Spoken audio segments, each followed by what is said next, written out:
राजकारणात दर मिनिटाला काहीतरी नवं घडतंय. बातमी कुणीही दे, पण खरी अपडेट मिळते फक्त राजकीय लाईव्हवर.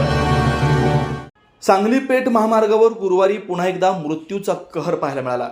या भीषण अपघातात कसबे डिग्रजच्या 2 तरुणांचा दुर्दैवी मृत्यू झाला आणि गावभर शोककळा पसरली. मात्र हा एकच प्रसंग नव्हे, महामार्ग तयार झाल्यापासून आजवर तब्बल 40हून अधिक अपघातांनी इथं रक्तरंजित इतिहास लिहिलाय.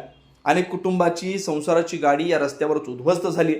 ग्रामस्थांनी वारंवार प्रशासनाच्या दारात धाव घेतली, निवेदनं दिली, मागण्या केल्या, पण प्रशासन मात्र आंधळ्याचं सोंग घेत असल्याचा संतप्त आरोप नागरिक करतात.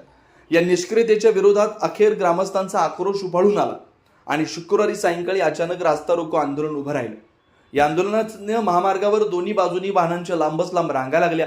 संतप्त नागरिक रस्त्यावर उतरलेले होते. त्यांच्या डोळ्यात अश्रू नव्हते, तर रोष आणि असंतोषाची ज्वाळा धगधगत होती. आता पुरे अशी ठाम भूमिका घेत त्यांनी प्रशासनाला जागा करण्याचा निर्धार केला. या ठिकाणी उड्डाणपूल उभारण्याची मागणी ग्रामस्थांनी जोरदारपणे लावून धरली आहे. कारण समडोळीसहित 8 गावातील नागरिकांचा रोजचा प्रवास याच मार्गाने होतो. पण डिग्रज फाट्यावर उभारलेला डिवायडर अत्यंत धोकादायक पद्धतीने तयार करण्यात आलाय. दोन्ही बाजूनी वेगाने येणारी वाहनं, अचानक दिसणारी ही रचना, यामुळे चालकांना अंदाज येण्याआधीच अपघात घडतात. फक्त डिग्रज फाटा नव्हे, तर लक्ष्मी फाट्यावरही अशी जीवघेणी परिस्थिती निर्माण झाली. त्यामुळे या दोन्ही ठिकाणी तातडीनं उड्डाणपूल उभारण्याची मागणी आता आक्रोशातून हक्काच्या लढाईत रूपांतरित झाली.